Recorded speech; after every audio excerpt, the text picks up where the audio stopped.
हाय, मैं Mithilesh Chaudhary motivation class में स्वागत करते हैं। आज का जो टॉपिक है, आज मैं आपको आपके ही किचन में लेके जाऊंगा। आपके ही किचन से आपका परिवार का हेल्थ शुरू होता है और आपके ही किचन से बीमारियां शुरू होता है। तो ये जो वीडियो है एक फैमिली रिलेटेड है और हम उस हाउस वाइफ के लिए वीडियो लेकर के आए हैं और उस फैमिली के लिए हम आए हैं जो अपने लाइफ को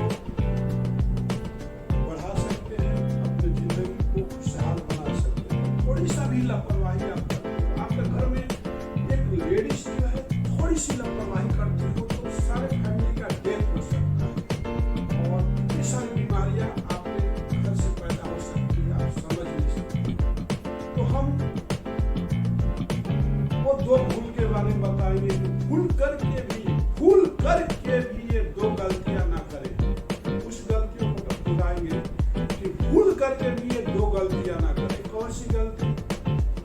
जैसे आपके घरों में भिंडी का सब्जी तो बनता होगा, कोई भिंडी एक ऐसा जिसको लेडीज फिंगर के नाम से जानते हैं और मैक्सिमम लोगों को पसंद का जो सब्जी है, इसको हम कच्चा भी खा सकते हैं, फ्राई करके साग खा सकते हैं, जूसदार सब्जी बना सकते हैं, सांभर में भी डाल के खाते हैं और नहीं तो उसके अंदर मसाले भर के उसको कलौजी बोलते हैं, उसको जो ऐसे बना के खा सकते हैं और उसको हम तेल के अंदर फ्राई करके भी खाते हैं। तो बनाने का बहुत आइडिया है, लेकिन आप याद रखिए ये दो गलतियां ना करें। भिंडी का कोई भी आइटम खाने के बाद आपको करेला को हाथ भी नहीं लगाना चाहिए। जो करेला जो होता है, अगर भिंडी का सब्जी खाने के बाद या भिंडी का बने हुई कोई भी चीज खाने के बाद आपको करेला अगर खाते हो तो तुरंत दोनों का रिएक्शन होता है और आपके बॉडी में पॉइजन बनना शुरू हो जाता है। पॉइजन बन करके सारे ब्लड सर्कुलर में फैल जाता है और आपका डेथ हो सकता है। आपका पूरा फैमिली जितने लोग खाए होंगे सबका सब डेड मिलेंगे। तो ये आप गलती कभी मत करो। दूसरी गलती क्या आपको बताऊंगा कि जैसे भिंडी का कोई भी आइटम खाते हो मेरे दोस्त,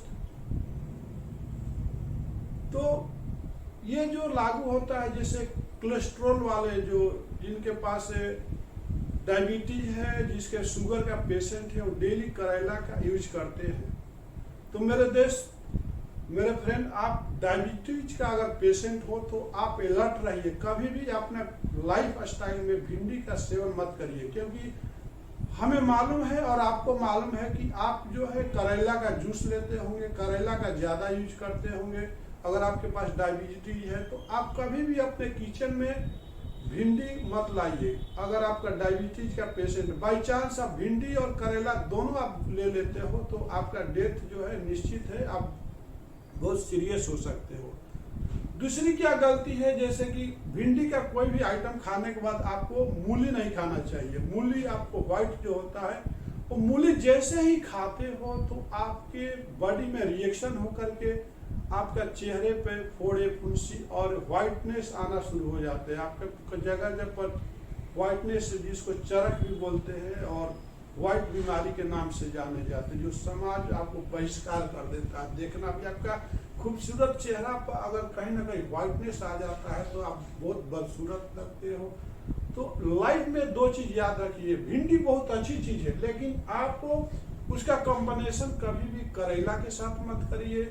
अगर हमारे समाज में, हमारे किचन में देखा जाता है कि आज लेडीज जो है हाउस वाइफ, उनको एजुकेटेड करना बहुत ही इम्पोर्टेंट होता है। हमारा सारी बीमारियां हम मरने के कगार पर पहुंचते हैं अपने किचन से शुरू होकर के। और आपको बताना चाहूंगा बाहर का कोई भी फूड्स मत खाइए। आप जो है, हम जैसे ही किसी पार्टी में जाते हैं, किसी ओकेशन में जाते हैं, किसी मैरिज में जाते हैं, तमाम चीजें बनी होती है, तमाम चीजों का स्वाद लेने के चक्कर में हम अपने साथ बहुत सारी बीमारियां ले लेते हैं। मेरे दोस्त, आप जो अपने किचन में खाते हो, जितना सिंपल खाते हो, एक ही दो आइटम खाइए। आप कभी शादी के माहौल में जाते हो, सारा वैरायटी एक ही बार में हजम करना चाहते हो, ये आपके लिए बहुत ही खतरनाक साबित होता है। तो मेरे दोस्त याद रखिए, आपके किचन से शुरू होकर के आपके मौत तक जाने से बचाने का ये 2 ही टिप्स है। आप कभी भी याद रखिए, अपने घर में बता के रखिए। जैसे भी आपके टेबल पर कुछ खाना आता है तो उसको एग्जाम कीजिए,